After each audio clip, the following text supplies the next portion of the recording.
But first, coffee.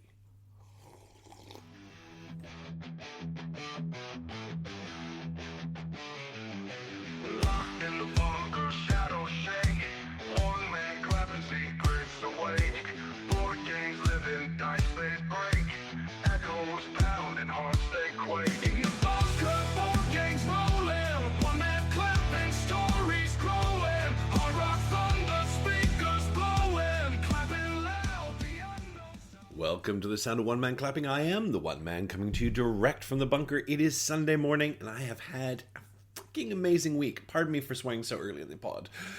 Just can't help myself. This week we're going to go through all the games that were. We'll wade through FOMOMOFO. We'll check in with Postman Pete with incoming! 4 exclamation marks. And finally we'll spend some time with the voices in my head, and I might give someone the clap too. On with the show.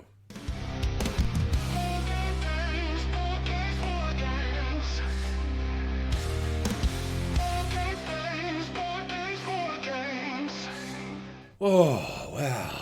What I've just, and I know I've said it already, I'm going to say it again. I had just the best week.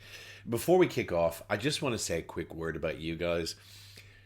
Most weeks I get something, as in a note, an email, a message through Board Game Geek, a direct message through Facebook.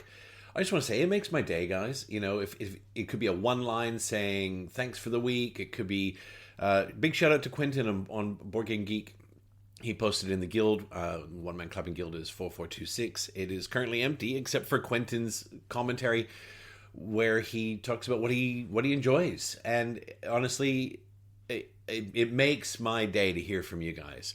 As I said, I regularly get something. Most weeks I get something, if not 2 or 3 somethings, messages. And I'm not talking about comments on Facebook posts. I'm talking about I get an actual message. Sometimes it's 7 words. And sometimes it's something, longer and more enthusiastic. I just want to say, I read it all. I try to reply to them all. And it literally makes my day. So big shout out to you guys. So the games that were this week, I had a very, very good week for gaming this week. We had a whole day night yesterday. We had the bunker full of people. We got through a ton of games yesterday. I had games earlier in the week. I had games with games. So first up on the list, I want to talk about Nucleum. Now, Nucleum is, I want to say it's 2023 at this point. It's a couple years old. I bought Nucleum the first chance I could when it was released in Australia, which was a long time after its global release. It was released at Essen, I want to say 2023. And if I got this wrong, my apologies. But I think it was released in Essen 2023, and I don't think we got it in Australia till the following June. It was May or June. And I bought Nucleum, and I punched it, and I played a solo game to get my head around the rules, or maybe I played it two-handed. I played a solo two-handed, not a proper solo game. Played two-handed, and then I played a couple of games of it. I played a couple of games of Nucleum, and I know from memory that I took it to PlayCon last year, or maybe it was the year before. No, this is only the second year PlayCon. I took it to PlayCon last year, and I got a game of Nucleum in at PlayCon, and it was a bit janky. Not for any reason other than we were all really green at it. I think, the people at the table had never played before. I'd only played 1 or 2 games. And I think I liked Nucleum. I think I got another game in the bunker, and I went, okay, I'm going to put it away for now. I'm going to put it away and put it on the shelf. And I can look over to the left in the bunker where I've got my favorite midweight heavy Euros. I do need to do a bit of a sorting in here. I need a Dewey Decimal System or something in here just so that I can track where everything is. First world problems. So I've been looking at Nucleum over on the left for ages and ages and ages, and just thinking, God, it's such a... starting from scratch again, because if you put a game like Nucleum away, and unless you've played it 20 times, we're going to come back on this a little bit later today for voices in my head, but unless you played a game like 20 times, when you get a game like Nucleum and you put it on the shelf and you don't take it off for a year, it's like relearning. So I had an opportunity. I bought Nucleum Australia. It was on sale for a reasonable price. I think I picked it up for about $35, $36 Australian, which for an expansion, it's basically free. You can't get anything in Australia for less than, $75,000 for board games. And so it was great. I got it. I punched it. It was very straightforward. It was a new map. It was a simple new mechanic with regards to coal mines. And I thought, well, I better relearn how to play because Super Trooper's coming over and we're going to play Nucleum Australia. And so I went and watched a video big shout out to Branislav Berek from Gaming with Guru. Games in a Nutshell is his channel. And he's not doing a lot of it. He's not very active these days. He might be very busy, whatever the case is. And but I always appreciate his teaches. And so I went back and I watched the Nucleum teach, which is obviously a couple of years old. And I'm watching going, oh, actually, no, I actually remember all this. I remember all this, and it came back to me very quickly. I think the iconography in Nucleum is quite good. It is quite good. And I remember from my early plays in Nucleum, the bit that I came unstuck with was always powering up using the uranium, or using Nucleum. I think we call it uranium, but it's Nucleum, isn't it? It's the new material. So in Nucleum, for those of you that haven't played Nucleum or haven't played in a while or want a refresher, it's essentially an action selection game. And you've got these beautiful little tiles that are the shape of a railroad track on one side, and on the other, they've got two actions. They've got an action on the top, action on the bottom. So you can slot that tile into your board, into space that you have at the top, going left to right, and you can take both those actions, provided you have the ability to take both those actions, because they will come with a cost of either coal or Nucleum to run power to your buildings. You can get new tiles from the market. You can collect contracts from the contract market. You can build buildings. You can construct things like mines for Nucleum, or turbines, which help you get access to Nucleum. And or you can take this tile and put it out on the map and extend a railroad line with it, and you put a worker on it. So you have to have workers as a currency for this. Your worker's out building the rail line, and if the color that's on either end of that tile matches the color of the the city, or the other tile that's leaning up against, then you get to take one or more of those actions. And so what that looks like is this. These tiles have the cities all have colors. They're purple, orange, white, red. They have different colors. And the ends of these tiles will be color coded. And so if you have a tile that is white and purple, white on one side, purple on the other, in the best case scenario, you want to place this butted up against a white city, and perhaps have someone else build a tile on the other side that matches. Because when you place it down, you're only going to get to do the white action, whatever that might be. But when someone else places a tile down, you will then get to do the other side of that tile action. And all the players are incentivized to do this, because if they don't, they're only getting one of the two actions on their own tile as well. And so there's a forced collaboration there that's very neatly bundled up in the game mechanic. And it's a very tasty and spicy sort of push and pull on, well, I've got these tiles, I can see a spot out on the board where I can place this, and that's good for me because I'm actually going to complete a rail line, because the closed loop circle on this whole process is if you complete a rail line, or you are part of a completed rail line, you also get points. So you can say to yourself, well, why wouldn't I just hold on to these tiles and farm them over and over? Why would I bother putting them out? Because it diminishes, if you're counting here, every time you put a tile out, you lose a tile. You lose a tile that is one of your actions. Well, you're incentivized because you get points. And if you're part of a long path, you might get more points. If it's only a two-player path, or there's two pieces in it, you get a few. So there's a deep incentive there to be involved in that generation. The, I guess, flip side of that is you need to be very careful that if you put a tile out that has a build energize on either end, you want to make sure that in your little pool of tiles you're using, you have build and energize. You have one tile that you keep for the whole game. You can't put it out. That allows you to do one wild action, any action you like. It comes with a discount as well. It's a $1 discount, one Taylor discount. Taylor is the currency. But if you are relying on that, you're only getting half a turn. So the strategy in this is to make sure that you are collecting tiles from the new tile market before you spend the tiles you have out in the map to advance. That part's delightful. You then have buildings that you're putting out, your color-coded buildings that have to go out on specific spaces. You have endgame goals you're trying to achieve, so you might have to build 5 buildings in orange cities. There's all this sort of, it's very David Turksy, very Simone Luciani. And you've got all this sort of cyclic scoring where you've got to make sure that you're ticking all these boxes. Now, the kicker in all this is an economic euro, obviously, and you need to power these buildings. This is about power of the electricity, not the authoritarian grip that Captain Cheeto has on the world. So it's about power. And so you have 2 ways to power things. In the early stage of the game, you will have access to coal, and coal is expensive. It costs you straight up money, and as you use the coal, it depletes. the coal depletes in the game. And as these power plants are upgraded to how to be nuclear plants, you have nucleum. I'm assuming we calling it uranium. I'm assuming it's nucleum that you can mine that is more effective. So coal gives you 1 energy, nucleum gives you 2 energy. However, the amount of nucleum you can use is limited by the number of turbines it passes through. Now that's a lot. So if you haven't played nucleum, forgive me for babbling on and on and on. But for example, if I have a building that requires 6 power, I can use a mix of coal and nucleum.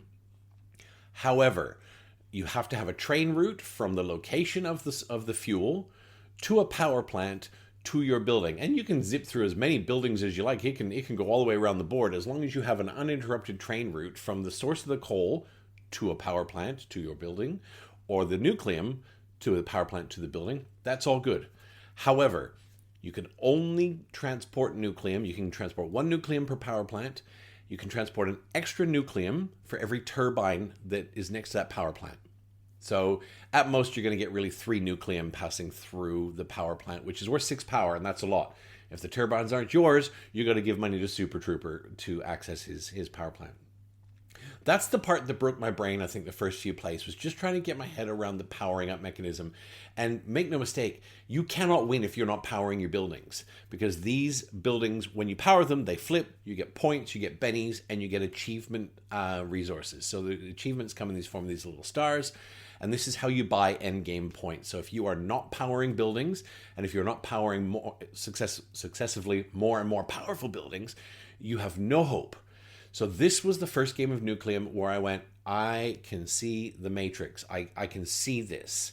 And I had a blast. If you haven't played the Australia map, the meaningful differences with the Australia map are they're not massive. But for one, coal is a lot more limited. There are only 4 coal mines. And if you played Nucleum, you know that each coal mine will provide you a coal for $1. It will provide you 1 coal for $2. And then after that, every coal is $3. Money's hard to come by. Money's tight. And then there are 3 of those, and there's 1 coal mine that starts at $3. You also have Tasmania. For those of you that are not around Australia, Tasmania is one of our island states. It is not connected to the mainland. And so on Tasmania, there is a nuclear power plant. Spoiler alert, you can transport fuel across the ocean. You cannot transport energy. Go figure. You can't send energy across the ocean, right? You can't beam it to the mainland. So there on Tasmania, there are buildings and turbines, and there are benefits to be had on Tasmania. But if you want Tasmania, it's a race for Tasmania, because once you get a toehold in there, it's very hard for anyone else to come in.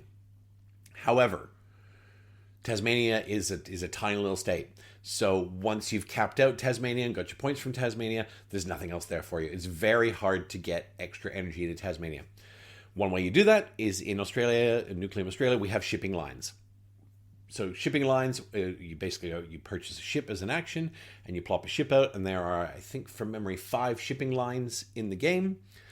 And if you are late to those, they cost more, because popping a ship out on a shipping line costs 1, and then it costs 1 more for every other ship that's there. So every player can only have 1 ship. I can imagine if you were playing this 4-player, shipping lines could get very expensive very quickly. So yeah, Nucleum Australia, really enjoyed it. Do I like the Nucleum Australia map more than the base map? I'm not sure. I don't think I've played the base map enough to say whether I love it or hate it, largely because the last time I played the base map of Nucleum, I was really on the fence on this. I am well and truly on the other side of the fence now. I really like Nucleum. I think Nucleum is a very clever game. It's a game that rewards you for persistence. If you've played Nucleum once or twice and you've gone, man, this is a punish, or I just don't get it. I was that way with Barrage. My first game of Barrage, I think I played 99% of the game, and I went, oh. Yeah, okay. I see every mistake I've made for the last 2 hours. I can see it now. Nucleum took a couple more plays. I really, really enjoyed Nucleum, and I thoroughly enjoyed Nucleum Australia. I think for the $36 or $37, I think it represents great value for money. It's an interesting map. The ships overlay a nice, tasty little add-on to your network building. And Nucleum, that's by Simone Luciani, David Turkey, art by Andreas Resch, Peter Sokolowski, oh my god, sorry, Zbigniew Umgelter, kind of by Vowel, and published by Board and Dice. Played that with Super Trooper. It was fantastic. Followed that up with a game of Carnegie. Now, Carnegie is one of my... I love Carnegie. I think Carnegie is... Now, let me try not to get too fangirly. Carnegie is wonderful, and I'll tell you why. No matter what you do or choose to do, there are only 20 turns in the game. It's simultaneous play, basically. Each player is going to choose an action, and after they've taken their action, everyone else gets to take the same action in turn order, because sometimes it matters. It's not quite simultaneous play, but it's close enough. So in Carnegie, you have a business building in front of you, and it's blank. There are 5 different departments in there. You have people in those departments. You have extra staff. You have a number of actions you can take. Carnegie is an action selection game that is paired with, it's not so much area majority, but yeah, it is area majority, I guess. It's not area majority. It's more you're claiming spaces on the map for points and routes and whatnot. But ostensibly in Carnegie, you're going to take there are 4 different actions. There is a management action, there's an HR action, there's a build action, and there's a development action. And those 4 actions all have very different roles to play in the game. And I'm not going to take you down the full rabbit hole of Carnegie because we will be here all day, and I'm already at 16 minutes. I've only done one of the games we've played. But Carnegie basically is it's an economic euro. It's an action selection. There are only 20 turns. So if you paint yourself into the corner for one of those turns, for example, if I don't have anyone in my building department and Super Trooper chooses the build action, I get locked out of that whole turn. I will have one less turn of the 20 turns. So you've got to watch your opponent's boards to see where they are sending their workers, because the HR action lets you distribute your workers around to where you want them to be. And so you've got to look around the table and pay attention to what your table colleagues are doing, because if I see battleships pumping into building, and I know he's going to be building sometime soon, maybe not his next turn, the turn after that, and I've got nothing, I know I'm losing a turn. In a 4-player game, you only get to pick 5 of the actions, because there are only 20 actions. Now, there's a wonderful, I guess, sub-rule that, because there's tracks for each of these actions. If a track has already been consumed, you can still do that action. It just consumes one of the uses of one of the other tracks. But no matter what you're doing, it's 20 rounds. It's 20 turns, and the game is done. Super Trooper and I can play Carnegie in about, I think this game is about 75 minutes. We played this, but to be honest, I think if it was 2 of us and we played it again tomorrow, it would be an hour. We could knock it over in an hour. It takes about 5-6 minutes to set up. You knock it over. It probably takes longer to put away than it does to set up, to be honest. I guess the other part I should flag is if you're playing Carnegie, you have a map of the United States, and Andrew Carnegie was all about rail development and philanthropy for tax deduction's sake. There's a lot of argument about his motivations and motives for his philanthropy. Let's not get down into that. Let's just focus on the positive. Carnegie's a great game. So you are building out rail lines, basically, and you're trying to connect major cities. You're trying to connect cities like New York and New Orleans and Chicago and San Francisco. And for those 4 cities, the more you connect and the more you develop the caliber and quality of your rail lines, the more in-game points you're going to achieve.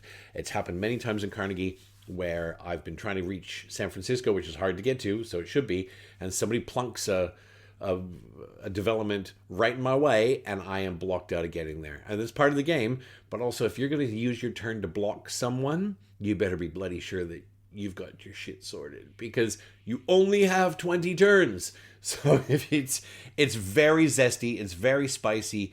Carnegie is very quick. It's a completely different game, but it gives me the same kind of vibe as Three Ring Circus, in that as the game of Carnegie goes on, it accelerates very much so, as in the turns almost get faster, not slower. A lot of games, as you get further into the game, they get more combo-tastic. Carnegie doesn't get any more combo-tastic necessarily. You get more income opportunities and you can do more things because you've got more workers, but you become much faster at making those decisions. But also the board state gets tighter and tighter and tighter. That board shrinks and shrinks and shrinks. So your decision space on, if I'm going to build out, if I'm going to develop, where am I going to go, you run out of spaces pretty quickly. And Three Ring Circus has that same vibe, in that as the Barnum, PT Barnum is going around the map, things are getting blocked off and blocked off and blocked off. And as they get blocked off, he moves further and further with each turn. So the end game is much faster than the first part of the game. And Carnegie, totally different gameplay, gives me the same kind of vibe, and I mean that in a good way. I think Carnegie is a wonderful game.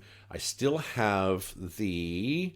what have I got? It's called Departments and Donations. It was an expansion that came with the crowdfunding. I didn't get it crowdfunding. I missed the Carnegie crowdfunding, but I picked it up aftermarket. And that adds more departments. There's a drafting mechanism. It adds new achievements for in-game points. Carnegie is by Xavier Georges, art by Ian O'Toole, and it's by Queen Games. And Carnegie is excellent. I'm a big, big fan. So, yesterday, I had a room full. We were in the bunker. It was Super Trooper myself, and it was Project L on the Cracker, because I got a copy of Clank Legacy Acquisitions Incorporated. And if you've been following along at home, I really like Clank. You know, I looked at Acquisitions Incorporated and I thought, I could play that with the Peanut and the Fox. I'm like, I could. Or I could play it with, real gamers. And don't get me wrong, I love my girls, but they play games. I think the Fox plays games because it makes me happy, and she likes to make me happy. The Peanut plays games because she loves games. She loves games. So I've got Clank Catacombs to play with the Peanut. But I bought this, and Project L was doing a trip out to Games Empire a few weeks back, and she said, do you need anything? I went, I don't need anything, but I want it. And so I bought this, and she dropped it off for me, which is amazing. And so yesterday we cracked it open and we played. We played 3 of the, I think it's 10 or 11 scenarios or 10 or 11 games in Clank Acquisitions Incorporated. And I'm not going to bury it. It's so fun. Clank is so much fun, and Acquisitions Incorporated is so much fun. The narrative writing is just the right tone. It doesn't take itself too seriously. And Project on the Cracker, they've played a bit of Clank. They own Clank in Space, I think, and maybe one other I can't call. And so the first game we're playing, and this is one of my favorite game moments from the whole 3 games, was so Clank's a race game. It's a deck builder. It's very sort of Quest for El Dorado with a few more layers added on. You've got a little more flavor text in the cards and a little more going on, and the card market's a lot more varied. Where Quest for El Dorado, you've got your 12 different piles of cards, whatever it is, and that's all you have for the game. It's a little more Dominion-esque. It's a little more of a pure deck builder. Clank's got a little more sort of theme pasted on it, and basically we're all thieves, and you've got to get in, and you've got to grab a treasure, and you've got to get out. And if you get out, you get bonus points. If you don't get out, but you make it past a certain point, you still get to score. And if you don't get out and you're sitting in certain, we'll call them red zones, you don't even get to score. Spoiler alert, game 2, I scored 0. It's not that I was greedy. I just mistimed a few things. I ended up taking too much damage, and I ended up dying in the red zone. And I scored 0 for game 2. Yeah, it's how it rolls. Anyway, you can make Clank last as long as you like. I mean, you can't, because what's happening is each round, or each sort of, I guess, every so often, you're drawing cubes from a bag, and those cubes are ostensibly a mix of all of our colors and black cubes for the dragon. And if your cube comes out, that's a damage. So the more cubes you put in there, the more chance you have of taking a damage when this draw happens. Certain cards you play will say add 2 Clank, because you're being a noisy mofo, right? So you have to throw those cubes in. They will end up going in the bag on the next draw. And if your cubes come out, and if you get, I think it's 10 cubes, then you die. And you, as I said, if you are in a certain spot, if you're ahead of the red zone, we'll call it, you still get to score. You don't get the bonus for getting out. So you can push your luck and stay in there as long as you like, or you can be a greedy mofo and just go, I'm getting my treasure, I'm out. I'm running for the exit. So, game 1, the Cracker's like, we can see him. He's making a beeline for a mid-tier treasure. There's 4 different treasures for 4 different points. He's aiming for not the cheapest. We'll call it the second cheapest treasure, because it's easier to get to. The more expensive treasures are harder to get to. He's making a beeline. He grabs a treasure, and you can see on his turns, he's racing for the exit. And we're like, oh, shit. Oh, crap. Because once someone gets out, every time the turn order comes back to them, it's an extra attack from the dragon you're drawing from the bag. So, for example, if you're the last one on the board and the other 3 are out or dead, every time it's their turn, you're drawing from the bag. So, for example, if you're the last one out, there's 3 draws from the bag before it comes back to you. And spoiler alert, if there's no cubes in the bag, the game is over. The bag has no cubes, you are done.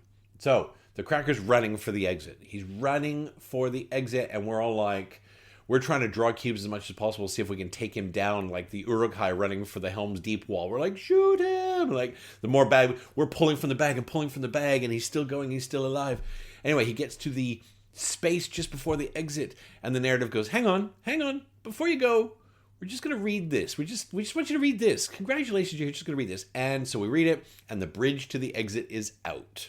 Now, sorry, I should have prefaced that with spoiler alert. And I will put spoiler alerts in the episode notes because so the bridge is out and you put a sticker down. Now you can get through if you have a canoe or a pickaxe because the bridge is collapsed, right? And you can get through if you've got a really big sort of travel turn, but otherwise you've got to go all the way out and around and down. Now the funniest bit of this is 4 turns previously, the Cracker had gone to the market, and in the market was a pickaxe, and a pickaxe allows you to just basically zoop through rock stuff. Now, everything in the game costs 7 coins. Coins are points. Everything you buy from the market has points on it. So the pickaxe has 5 points on it. The Cracker was going to buy the pickaxe, and Super Trooper went, What? Don't do that. You're leaving. You're changing 7 points for 5 points, and you don't need the pickaxe because there was no rock between where he was and the exit. Well, surprise, motherfucker. Now there's rock. And so we were killing ourselves laughing because the Cracker is stuck 1 step from the exit. He was stuck there. And instead of trying to get out, because a new opening obviously opened up all the way down around the corner, instead of trying to go, well, I'm going to go walk the wrong way around, he just rolled the dice and tried to get a big travel turn. I don't think he ever got it. I think from memory, he ended up perishing at that spot, or 1 step from the exit.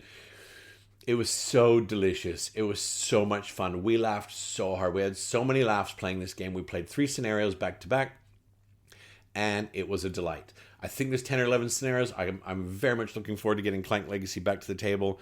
It was a load of fun. If you like Clank, this was the first one, by the way, which is a little bit hard to find. Clank Legacy Acquisitions Incorporated.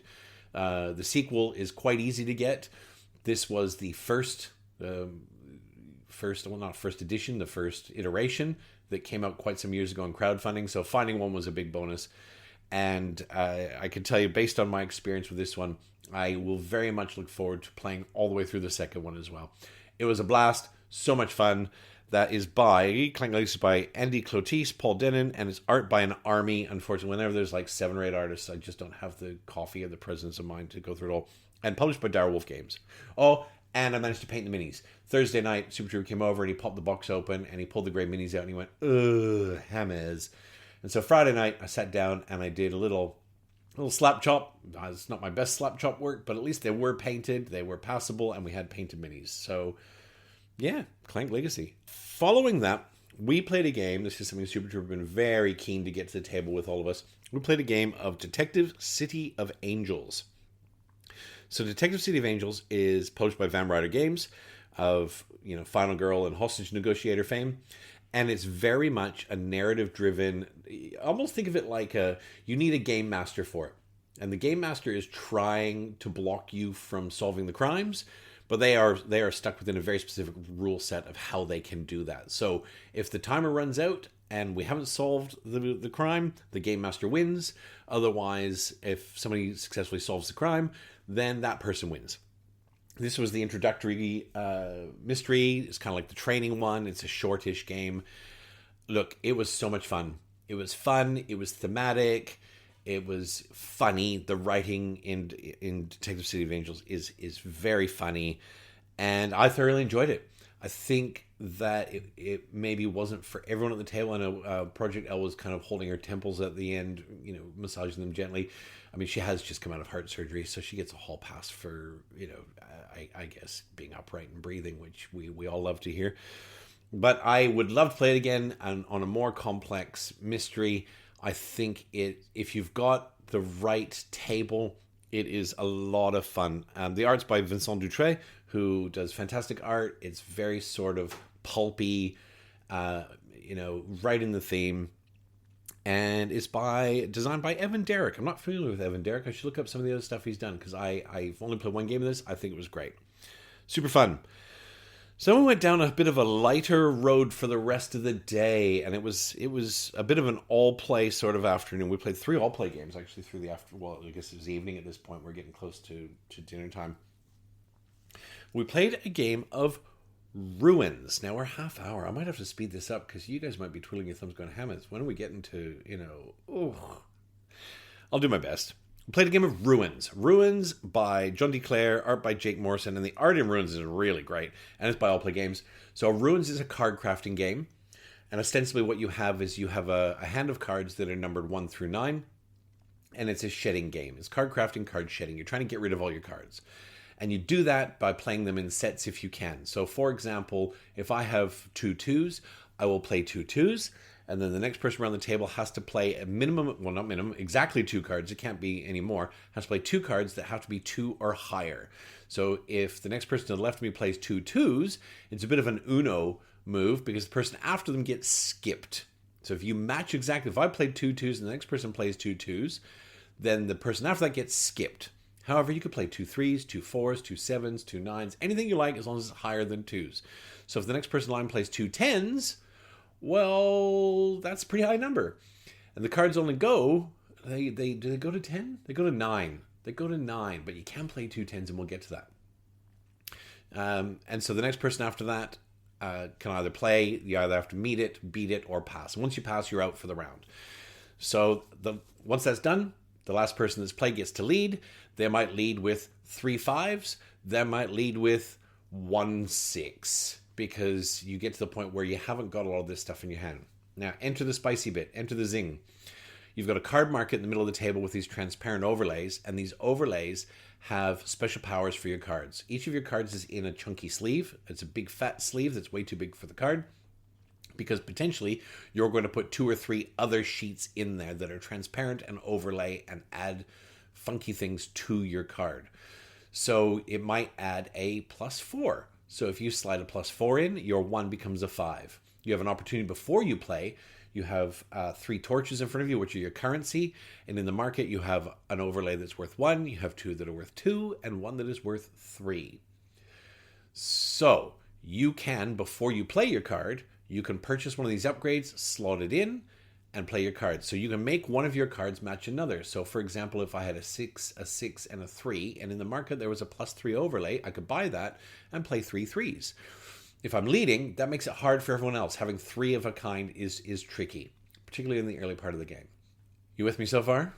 Good. So you have another mechanic which is excellent in that you can overlay your player color on the card, which means that if that's dealt to another player at the start of the next round, it comes back to you automatically. So if you're building a big, powerful card and you like it, you can claim it and you will get it back most times. I say most times because not all cards are dealt out. As we've discovered, if you have this big, beautiful, chunky card and it doesn't get dealt out, it sits in the draw pile for those that have to draw a card either through choice or by penalty. If someone else draws your card, well, they get to keep it and use it. At least that's that's the best we could work out from the rules. We were trying to work out if you drew someone else's card, if you had to hand it over or keep it. The best we could work out is that you keep it. If I'm wrong, reach out. I'm happy to be wrong. So by the time you get to round 4 or 5, you have all these funky wild cards in there because the overlays do things like turn it wild so it can match any other base number. They can increase its presence, so it's a little plus on it. So your 1 6, if you slide this over, it becomes 2 6s. You can play that for 2 6s. You compare it with another 6, it becomes 3 6s. There's ones that let you draw and return from the center draw pile. So you get to draw the top one, have a look at it, and shed one of your cards back into it to try and match things up. It is very clever, and it's a puzzle that gets puzzlier as the rounds go on. Because round 1, you don't have any of these spicy cards in there. By round 2, you usually have a number of them. By the time you get to round 4, the cards are like really funky. Like some of these cards have 2 and 3 overlays on them, and they can do wonderful things. I managed to have a couple of cards that would relay torches, which was amazing because you could buy upgrades, which extinguish your torches. You play these cards and your torches come back to life. You could buy more upgrades. Ruins was a delight. I really enjoyed Ruins. The win condition is such that you have to be, you've got a scoring track of 1 through 10. You have to be on 9 or higher, and then you have to go out first. You have to shed all your cards first in the round. So being on 9 or 10 qualifies you to win, and then you have to go out first. You have to shed all your cards. Now, if it gets to round 5, it's sudden death. It's everybody's game. It doesn't matter what your score is. You could be on 0 or 1, and if you go out first in round 5, well, then you can still win. So it's not like if you're on 2 out of 10 and you're going into the second last round that you're out. What you've got to do is you just got to keep the game alive, go into round 5 and win that one. I thought Ruins, for all its shenanigans with sliding cards in, sliding cards out, at the end of the game you've got to unsleeve everything and restack it and sort it. For all those shenanigans, I think it was absolutely worth it. I think Ruins is a blast, and I had a ton of fun. I bought Ruins almost on a whim, not on a whim. I saw it, got a lot of chatter at Gen Con, and so it was on my wish list in BGG, and Allplay had the River Valley Glassworks actual glass stones up for half price, and so I thought, well, that's half price. What else would I buy? Like, I don't need anything. I thought, oh, Ruins. Ruins is there. I didn't even realize Ruins was Allplay when I put it on my wish list. So I picked up Ruins. It wasn't expensive. It's in a teeny tiny box. When it comes, I was shocked at how tiny the box is. And there's a lot of game in that teeny tiny box. And it was a blast. Loved Ruins. Ruins is by John D. Clare, Jake Morrison, Allplay Games. Oh, it's a big episode. I might have to skip a couple of these. We'll do 2 more games. We'll do 2 more. So I'm going to skip a couple. One is Compile, which I've talked about at length. One is Puma Fiosi, which is a Dr. Reiner trick taker, which I both equal quantities enjoyed and loathed. Might talk about that in a future pod, but we're going to run out of time here. Not that I'm out of time, but like we've only got so much time. So 2 more. These are both Allplay games. They came from the same delivery. One is Twinkle Twinkle. So Twinkle Twinkle's by Ammon Anderson, art by Natalie Dubois. And Twinkle Twinkle is this lovely little tile placement, how do you describe it? Cascadia-esque. You know, you've got this night sky and you're drawing these gorgeous, clear acrylic tiles from a market. And you're trying to build according to 5 different scoring conditions. So, for example, if you drop a black hole in, a black hole's worth a certain number of points. If you don't have it next to stars or planets, it's worth extra points. Comets drop in, comets score for every star around them. Satellites go in, and satellites score for every planet and black hole around them.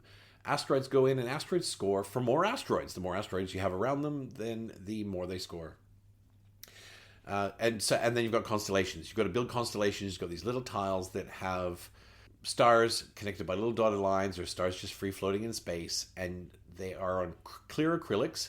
So you have 8 orientations when you draw a tile. You can place it face up, face down, and there's 4 different orientations for each side. So it gives you a lot to play with.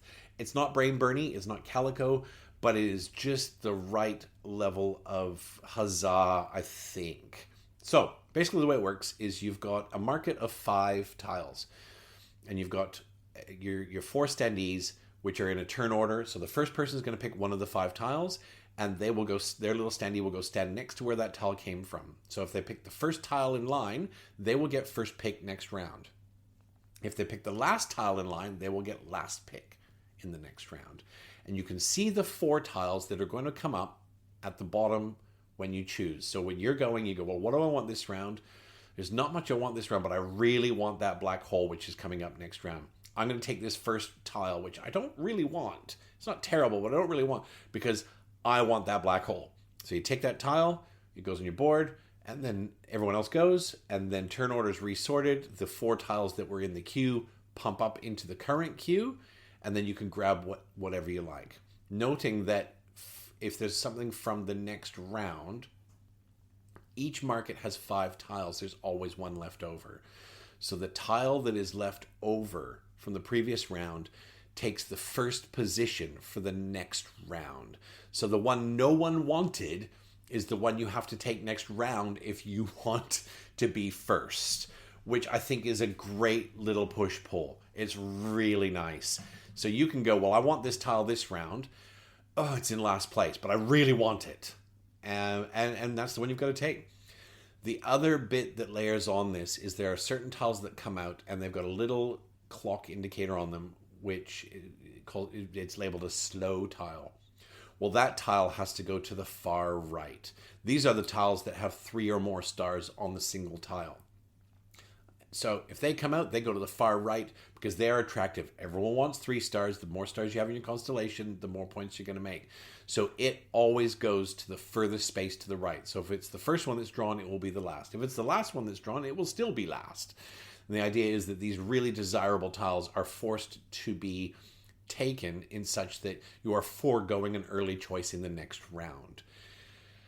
If that all made sense to you, well done. It's Sunday morning. I've had 3 coffees. I'm hopped up on caffeine. It made sense coming out of, well, it didn't make sense coming out of my mouth. It made sense on the way to my mouth. And the game's over when your grid's full and you tally up your scores. Scoring's really easy. I think Twinkle Twinkle is not only very nice to play from a gameplay point of view, I think these clunky, chunky little acrylic tiles feel great. The board looks great when you're done. You've got this pretty little space feature. Twinkle Twinkle comes with a whole expansion that is basically a whole new realm of space things. It's the same size as the main box. So it's an entirely different, it's rockets and moons and stuff rather than black holes and comets. I really enjoyed Twinkle Twinkle. I think it's a fun game that is going to stay fairly evergreen because I don't think there's much like it out there. As I said, it's got a Cascadia-esque sort of feel in that you're trying to put things out and keep in mind where everything else is. I guess it's like Calico Light. It didn't give me a headache, which, Calico does. And the last one I'll talk about today is Waddle, which is another one that came in this 3-pack from All Play. So as I said to you when it started, I had a great week for games. So Waddle is a little penguin game, and it looks very cute. It comes in a tiny box, and you're going to start by putting out, it's 18 or 20 tiles, which are basically 4 hexes each. And you can put them out however you want. You just randomly chuck them down on the table. You can put them in any format you want. You can have big holes in your map. You can tighten them up. You can slap the little water puddles together. You can do whatever you like. And then you've got this little 2-track device that sits on the side with marble tracks. And so your turn order, you're going to have a colored marble that matches your colored penguins. Waddle is a penguin game because a group of penguins allegedly is called a waddle. You've got a plethora of peacocks. You've got a murder of crows. You've got a waddle of penguins. So you are trying to build big waddles on the board. Not too big, because after 8, they're no good for you. They don't get any bigger. And so every turn, what's going to happen is you've got, I think it was 18 little ponds of fish, and there's a little marker that's going to notice on you when you start the game. You're looking for pond 1, and the first player, who will be the first marble in the track. You've got these 4 players. You've got 4 marbles in this track. Each one's a player order. You're going to place a penguin out around this puddle, and then your marble goes to the back of the track, and the next one slides down, so you know whose turn order it is very, very easily by looking over, because turn order goes all over the place in this game. And so let's say puddle 1 has 5 clear white hexes around it. Well, there's room for 5 placements. Now, puddle 1, spoiler, has no fish in it, right? Has no fish. So because at the end of the game, there's going to be area majority scoring, and if you have the most penguins around a puddle with fish, you're going to get the fish out of there, and the fish are points. So you might look at puddle 1 and go, well, I don't want anything to do with puddle 1. There's no fish in that. So you go, I'm going to scout ahead to the next puddle. So you take your marble out of the track, and you move it to the next track over. There are 2 tracks, the empty track. So you will be first choice on the next puddle. I'm calling them puddles. They're ponds. They're holes in the ice, whatever the case is. And so then you're out for that round. And then, so the next people at the table will look at puddle 1 and go, well, I want to put something here because puddle 1's actually really close to puddle 4. And when we get to puddle 4, I can see I can drop some penguins in there to build a bigger waddle because you can only drop penguins in the immediate hexes connected to the puddle in question. I'm pretty much overcomplicating this game with my words, so I'm going to try and bring this back a bit. So what that means is you're choosing to put a penguin down around the puddle because you want to either score the fish or you want to increase your waddle, or you're going to scout ahead and get in line for the next one. Here's the hot and spicy bit. If out of the 4 players, all 3 of us went, no, I'm scouting ahead, no, I'm scouting ahead, no, I'm scouting ahead, and we left one person at puddle 1, and there were no fish around it. They are required to surround that puddle with their fish, whether they want it or not. So you can force people to drop penguins in a way that is maybe not the most advantageous to them. You don't want to give them too many spaces, or at the very least you want to break up those spaces, because if you say, well, I'm out, we're going to give Project L, you can surround this one. She'll go, fine, here's five penguins. That's 5 penguins in a waddle. You guys aren't paying attention here. I've just dropped 5 penguins, and maybe I don't get any fish, but I got 5 penguins, buddy, and 5 penguins is a good score, right? So you want to try and drop your penguins. You only realize these strategies when you finish the game. You look and you go, oh, yeah, I could have done that way better. So you're trying to force people to spend penguins in a less than ideal way, while not allowing them to build these big clusters. And so there, I think it was 18 ponds of puddles that you go around, and this little ring goes around each puddle, and you do them in turn, and then when you're done, when every puddle's done and every ice flow is done, you count up your biggest, not your biggest, you count up all your groups of penguins, and you score each one, and then you go area majority around each puddle.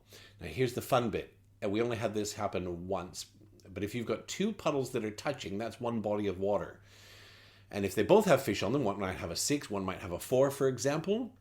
Whoever has the most penguins gets the 6 points. Whoever has the second most gets the 4 penguins. You can't get both of them, because you can't have first and second place unless you have both of those fully surrounded. And if you do, well done. You're way smarter than I am. I think it's quick to learn. It's very quick to learn, really. Like I've way overcooked it here. You're literally dropping penguins and moving on. But that strategy of, well, I'm going to drop one to cock block everyone at the table so no one can get a big waddle, and then I'm going to scoot over, versus, well, I'm going to get left here holding the bag, and I've now got to drop 4 penguins around this thing, but they're not all touching because everyone's kind of screwed me.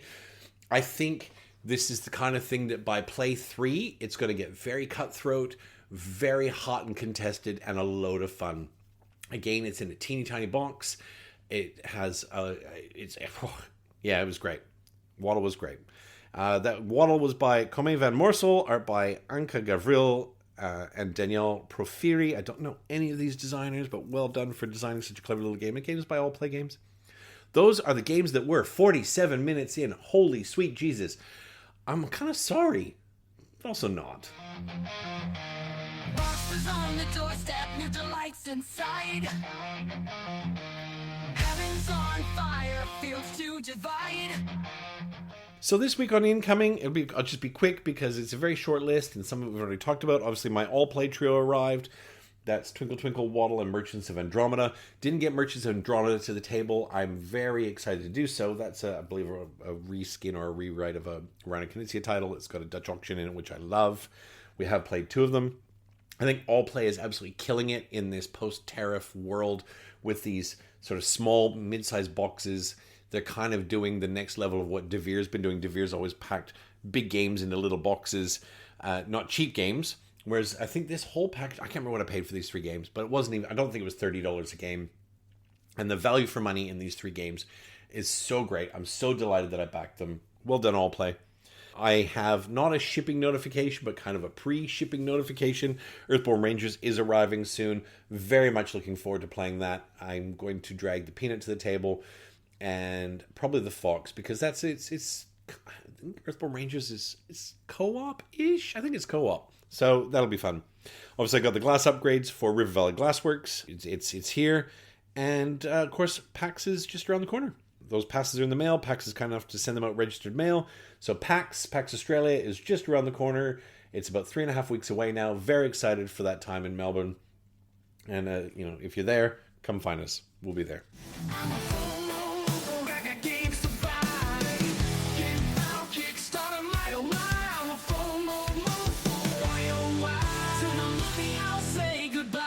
Welcome to FOMOMOFO, where I take you through my personal angst-ridden journey of capitalist acquisitionism. As always, this is not an exhaustive list of crowdfunding projects, but merely those that have my personal attention, either because they're by a design development team I like, a theme I enjoy, or because they have pretty toys. And in a perfect world, where I'm the happiest of happy, it's all 3. It's not going to be a long one this week, which is probably good because I talked about games for 47 minutes, which I guess is a board gaming podcast. That's not a terrible place to be. So I'm just going to touch on a few. So Satchel Quest, I talked about it briefly last week. Satchel Quest is on Kickstarter. Satchel Quest is a little co-op-esque dungeon delving bag builder. And so basically you're going to build your bags, you're going to draw your chips out, and you're going to be things like if there's a chest on the board, you need to surround it with lock picks. If there's a monster on the board, you need to surround it with swords and armor. And I believe it's co-op. I may have that wrong. I love the looks of it. I think it looks great. I think it's by Tim Eisner. Well, it's not by Tim Eisner, developed by Tim Eisner. Tim Eisner has, as far as I'm concerned, done very good work over the years. The game's actually been designed by the designer of Point Salad, which is, if you want to talk about the simplest of simple, tightest of tightest, like the very most basic rule sets, I mean, that's great. So if he can bring that sort of very tight rule set to something that's just a little bit, more, a little bit more, let's just stop there, just a little bit more, I think it'll be great. It's rated 10 and up. And so I think this would be a great one to sit around with the girls and play. There are 4 characters that are just mildly, asymptomatic. I was going to say asymptomatic. Jesus. I hope they're asymptomatic. That would be awful. Asymmetrical. There's asymmetrical characters. There's 4 bags. The chips look great. They're double-sided chips. You're going to draw a chip. You're going to have 2 options of what to do with it and where to place it. The deluxe version is $100 Australian, and it's only another $20 for shipping. So I think I'm in on Satchel Quest. I think I've locked that decision in. It's not coming till late next year, but whatever.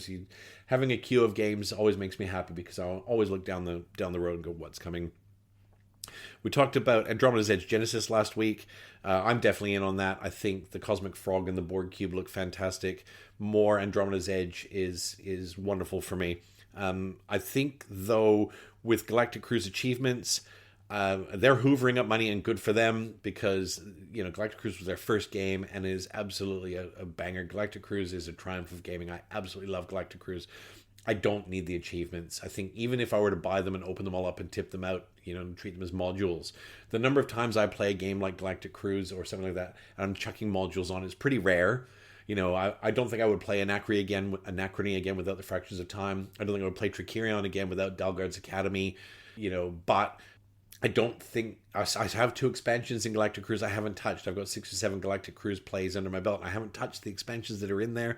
And I think, if you are playing Galactic Cruise a lot, I think this is a must-have. They're throwing a few other things in there. There's some metal upgrade bits for the base game and such, which I think is smart because people who are on the fence and go, will go, oh, you've given me metal bits. I can't. It's unplayable now if I don't have the metal bits. For me, I think the production on Galactic Cruise is AAA already. Would metal bits be nice? Yeah, I don't know though. I like the wood. There's some things I like metal for. If you haven't seen the metal cubes for Clank, holy crap balls, go check out the metal cubes for Clank. When Clank said, we're going to sell you metal cubes, I'm like, yeah, no, you're not. And then I looked at them and went, yes, you are. Yes, you are. And you're charging me a lot for them. And I'm okay with that because look at those metal cubes. I don't think Galactic Cruise needs metal bits. I think that the game itself is pretty perfect as it is. And I don't know, even though the little teaser, they give you a teaser of when you get achievements, there's one module you can open it up and it gives you sort of a taste of what's inside. I think the taster is very tasty. I think the one that you get access to that you can look at is very nice as an option. I won't spoil it for you if you don't want any spoilers, but you can go look and see what that is. But for me, if Galactic Cruise is getting played, every month, it was on the table every month with a regular group, I think this is the kind of thing that you absolutely would want to have. For me, it's not going to be, but I wish them well because, man, Kinson Key kicked it out of the park with this one. A couple other ones. Ivy Studios has another upcoming project. They announced literally, I got an email just this morning called Honor's End. It's a co-op deck builder. I think it's got different options to play. It's co-op. There's a little mini campaign that's optional that you can play. Ivy doesn't always make games that are my taste, but they make great games, and they make games with great production value, production quality. So I'll be keeping an eye on that one.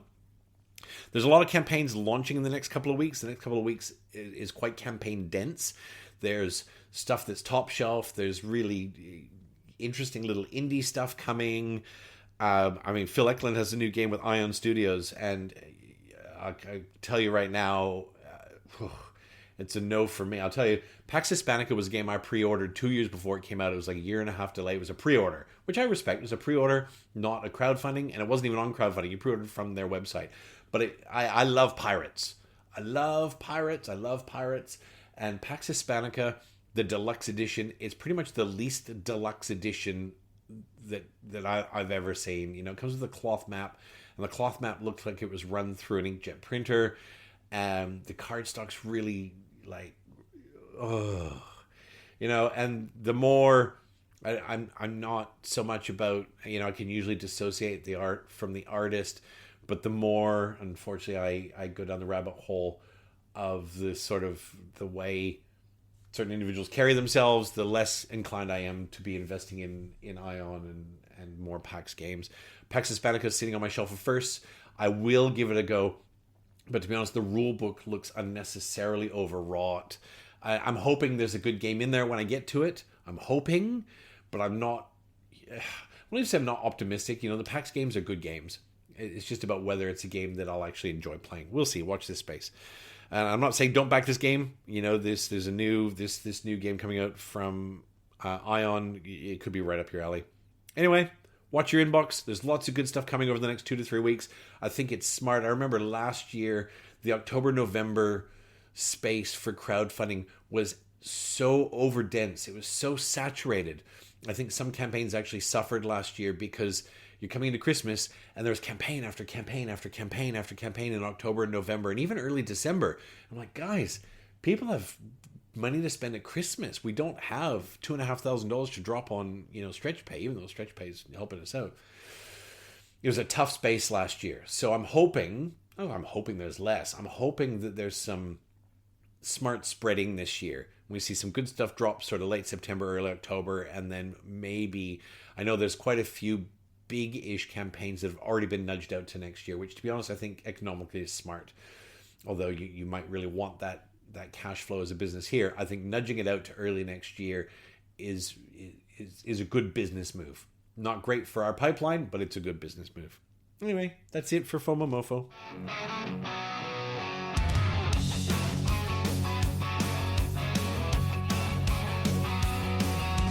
Voices in my head, I'm talking to myself. What board game should I get down off the shelf? Well, OMC crew, this week I want to share with you a little bit of an epiphany I've had. You know, I'm going through some stuff in life and personally, and good stuff, really good stuff. But this week I want to talk about the joy of rediscovery.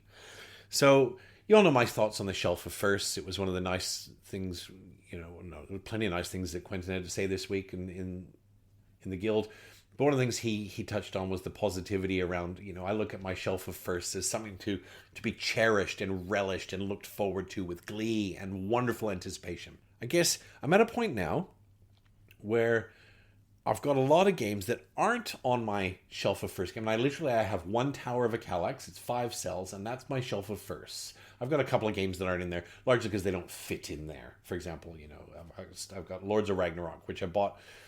I know it's probably not going to be a very good game. The reviews ripped it to pieces, and I'm sorry to anyone that invested in this at the $300 mark, but I picked up Lords of Ragnarok for $65 because I think it didn't do very well in the reviews, and it was like a fire sale. I'm still looking forward to playing it. Anyway, it doesn't fit in that one tower because it takes a whole Kallax shelf for that one. But for by and large, my shelf of firsts is literally one tower. It's 5 cells in a Kallax. There's probably, if I had to guess, I'm looking over, there's probably about 20 games in there. 20 games in there that I've not played. If I look around, see if I've got some that aren't there. I think anything else that is out and about has been played. But one of the things that has been, I won't say weighing on me, but it kind of sits over your shoulder and goes, hey, Hamez, remember us, is all the games I have played, but I haven't played in a long time. Right? And so I now am looking at those games through the same lens, and I want to offer a new gaming classification, new board game classification, and that's the Renaissance play. So, and this came about, you know, a little bit.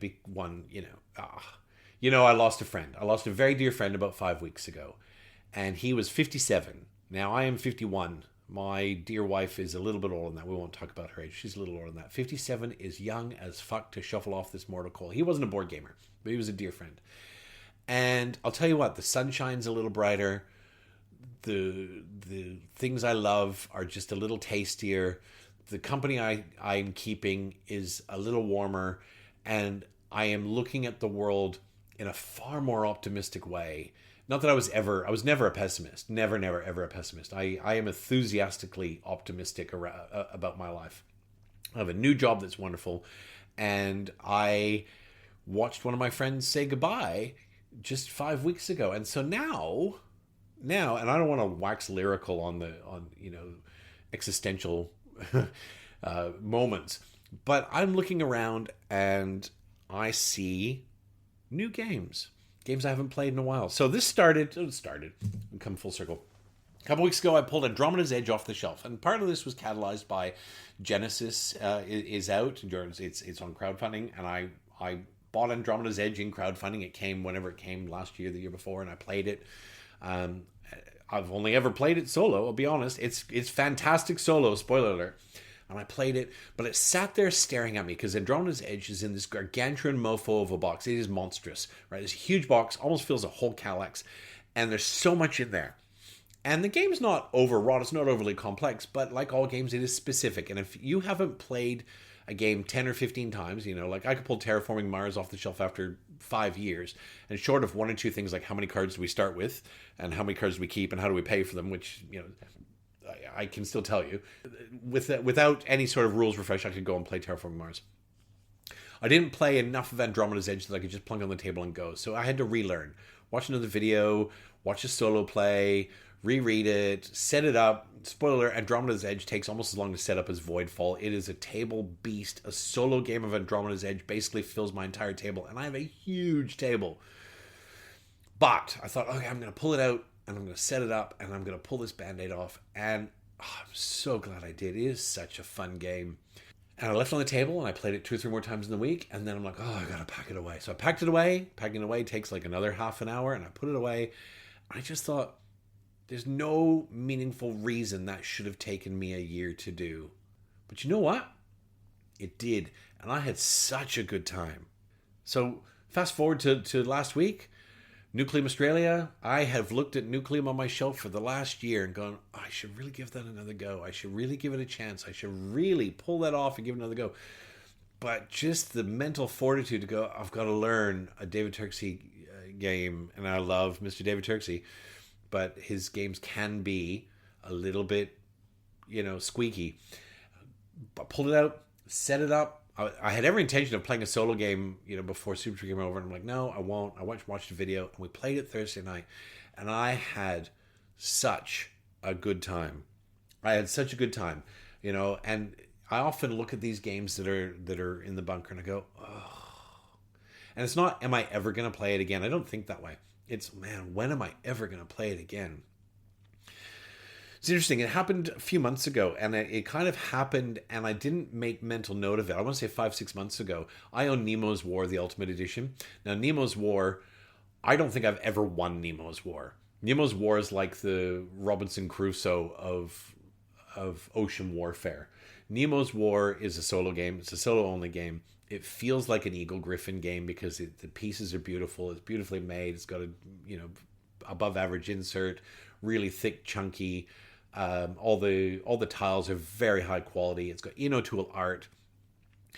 But I had played Nemo's War, I think, 2.5 years ago, and I thought, oh, you know what? I'm in the mood. I'm in the mood to learn something new again. And that's what it is, learning something new again. And so I popped it out. I put it on the table on a Sunday, and it was early because I was getting up really early back then for work. And so on the weekends, I was up at like 5 o'clock. So I put it on the table, and by 6:30, I was like, okay, I think I'm ready to do this. I played 3 games of Nemo's War back to back. I got up to do breakfast with the fam. I came back and I played 3 games of Nemo's War back to back without taking a breath. I thought, this sat on the shelf for a year. I'm not going to lie. 4 or 5 months ago, if I pulled Nemo's War out tomorrow, I would again have to do a refresh because Nemo's War has 2 rule books. They're each 20 pages long. There's a little bit involved. But here's what I've come to realize. This is the same feeling as the Shelf of Firsts. This is not something this is not a storm cloud over my head of, I've got all these games I haven't played. I'm looking over at Revive. Revive is a fantastic game. I haven't played Revive for like 5 or 6 months. It is such a good game. I'm now looking at it going, I get to play Revive again. I'm going to have to learn it again when I play it, but man, I get to play it again. So, what's interesting is this Renaissance play. And instead of looking at these games now as dead space, I'm now looking at them in the same light as my Shelf of Firsts. It's happened once, only once, that the fox strolled into the bunker and said, when was the last time you played this game? Are you going to sell it? Once. She wasn't in trouble. I mean, she doesn't know any better. I still love her. And I said, no. And she said, why? And I said, because I will play it again. And she said, oh, when? I said, it doesn't matter. It doesn't matter. It doesn't matter when I'm going to play it again. I will play it again because it's a wonderful experience. Even if it's only a 6 out of 10 experience. It's not a 2 out of 10. I don't own any 2 out of 10 games. I tend to be very, not careful, but I tend to curate what I choose to buy. So even a game where I go, well, like I've got Azul sitting over there. I haven't played Azul since, I don't know. I haven't played Azul in 5 years. Will I play it again? Yes. 100% I will play it again. Although I have a feeling some of the tiles are going walking because the Peanut has fiddled with them when she was younger. So I said, no, I'm not going to sell these because I will play them again. Although there's a few exceptions to that. There's a few exceptions I look around and I go, well, I don't need that game, largely because, I will give you an example. I look around, I've got Isle of Cats. And I bought Isle of Cats very early on because I thought, oh, Sparkle will play Isle of Cats. She loves cats. Spoiler alert, she will not.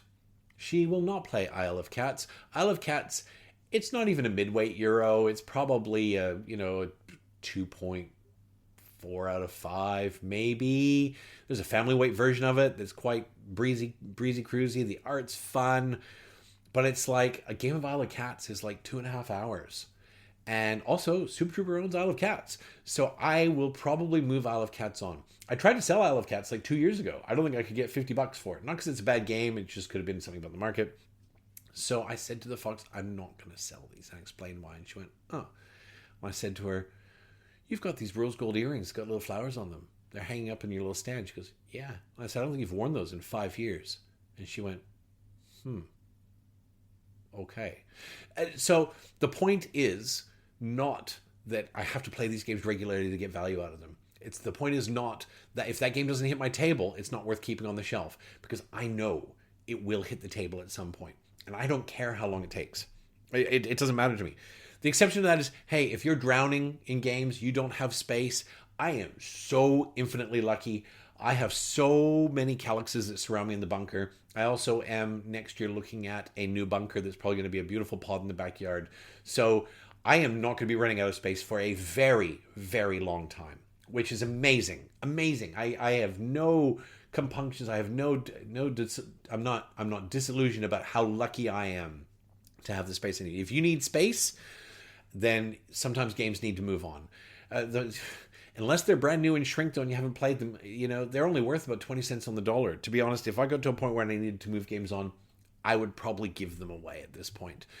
Because trying to squeak $30 out of someone for a game, I mean, yes, it's $30, but at the same time, if I can give someone something for their Shelf of Firsts that I know they're going to enjoy and love, I think that's something I would rather be a part of. So yeah, now I have a new board game classification. I've got the Shelf of Firsts, and I've got the Renaissance plays. I toyed with re-virginization as a term, but I thought, no, that's not inclusive, and, nothing wrong with being a virgin. So, and of course, it's not negative. So, but I think Renaissance plays suits me. Getting something to the table for the first time again, and I look around the bunker, and I see Imperium Classics and Horizons, which I have not played in 2 years. Anachrony, which has been sitting, I've got the Anachrony big box with most of the stuff in there. I've painted those minis. They look amazing. Cloudspire, Trickerion, Agamonia. Agamonia is so good. I played, 6, 7 scenarios without taking a breath. I thought, well, I need room on the table. I slotted it away. I haven't pulled it out since.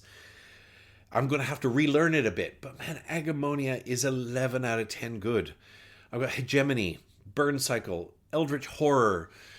I've got games that I now look at and I go, these are Renaissance. These have got Renaissance plays. I am going to absolutely love the moment these come back to the table. So today, my future's full of firsts and now Renaissance plays. Life is good, OMC crew. Life is good. Well, last week I didn't give anyone the clap. I had intentions of, giving the clap to more of this world's nonsense, but to be honest, I just can't. I can't. I'm not in that. I don't want to be cheering sarcastically to people like RFK or, Fox News, who yesterday suggested that homeless people should be euthanized. I can't do that anymore. So instead, this week's clap goes to every one of you that gets out of bed and makes the world just a little bit better. Whatever that looks like. You know who you are. It could be the job you do. It could be the way you treated someone. It could be a small gesture. It could be holding the door open for somebody. It doesn't matter what it is. This world is in total global meltdown. But you know what? The sun's still shining. I get to play board games. I'm in a room with no windows, so the sun is only theoretical at this point. It's like Schrodinger's sun, but knowing it's out there still makes me happy. If you can find a way to be the sunshine on this orbiting planetary dumpster fire, this one's for you guys.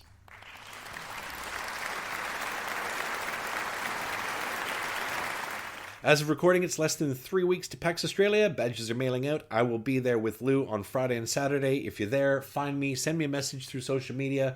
PAX doesn't use Aftergame, which is a shame, because Aftergame is a great app that we have access to for scheduling games and meeting up with people. Send me a message. I would love to play a game. As long as it's not Calico. I'm not a huge fan of things in rings. And Fortune and Glory will have you deleted from my socials before you have finished hitting send. But I'll be there. And for those of you that are off to Essen next month, I envy you in the most delightful way. May the force be with you. You can reach me on all the socials. You can find me on Facebook by searching One Man Clapping. You can join the One Man Clapping Guild on BGG and subscribe to Guild 4426. This month is the month that I will start conversations on there. That is my solemn oath to myself. You can help OMC by dropping me a like on Facebook or Instagram, or by leaving a review on whatever platform you choose. If you're not happy with something I've said, send me a message. Let's have a chat about it. I'm only human. And this week's episode has been brought to you by The Little Things. Coffee in the morning, time with friends, the perfect wipe.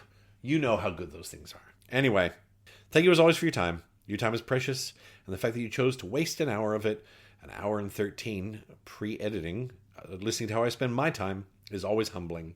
And that is not a line.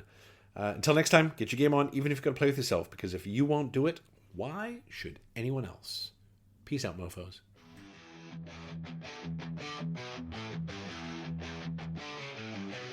Locked in the bunker, shadows shake. One man clapping secrets away. Board games living, dice they break. Echoes pound and hearts they quake. In the bunker, board games rolling.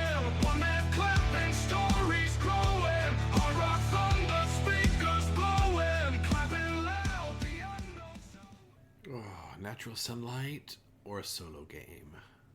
Vitamin D or vitamin G?